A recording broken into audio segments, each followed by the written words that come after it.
nĩ ngero ĩhahũrĩte itũra rĩa Gĩchĩra thutha wa Paul Mũngai ũrĩa ũrarĩ mwarimũ cukuru-inĩ wa mũthingi wa Gĩchĩra kuonekana oragĩtwo na mwĩrĩ ũgateo rũĩ-inĩ rwa Kagumo. Rambira gũtũthitũra kwamba gũkĩra rũcinĩ kĩroko kũratuĩka ndanonekana ndana report wĩra na no rakĩrĩ teacher on duty.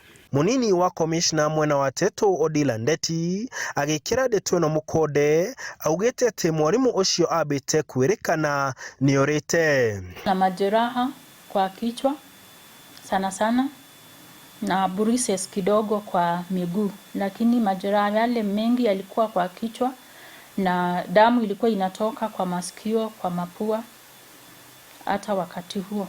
Kũratuĩka nduthi yake nĩyo ĩronekanire mbere na thutha wa kahinda mwĩrĩ ũronekana rũĩ. Tondũ ona araikaraga o haha shopping center ĩno ya Gĩchĩra na rĩrĩa kũragĩtuĩkire nduthi yake nĩ yakĩoneka harĩa ĩratetwo, aikari marakĩambia kũmũcaria na nĩrĩo kũragĩtuĩkire nĩoneka rũĩ rwa Kagumo handũ he ndaraca na haha kĩanda. Tũrerirwo nĩ kũrĩ thakame ĩngĩonekana o kũrĩa rũĩ rwa Kagumo na nĩ thakame nyingĩ.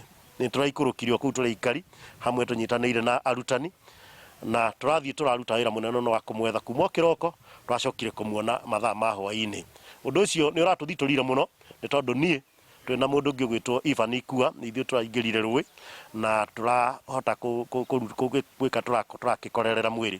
Tũretirio ũteithio tũrakĩmuoherera na mĩkwa tũramũgucia tũrĩ andũ. Rĩu aikari aya a Gĩchĩra marenda ũthuthuria wa naihenya wĩkwo na ekwĩrwo maikio ngono makiuga kwanagia ngero ingĩ no kĩhoto kaingĩ gĩkaga gũthingatithio. Ũrĩa ithuĩ tũngĩhoya no tũhoe thirikari ĩtuĩke ya gũtũteithĩrĩria tondũ makĩria ta itũra rĩrĩ rĩa Gĩchĩra rĩna ũhagũku wa ũgitĩri mũno, rĩna ũhoro wa ũnyui wa bangi ĩrĩ igũrũ, rĩna ũhoro wa ikundi citarĩ njĩtĩkĩrĩku, koguo no tũhoe thirikari matũteithĩrĩrie nĩgetha ona maũndũ ta maya maroneka thĩinĩ wa itũra rĩ magĩtuĩke ma kumĩrĩka na gũkĩmenyeke nĩa mareka ciĩko ici ciĩna thoni. Wetu wa DCI anaendelea na uchunguzi.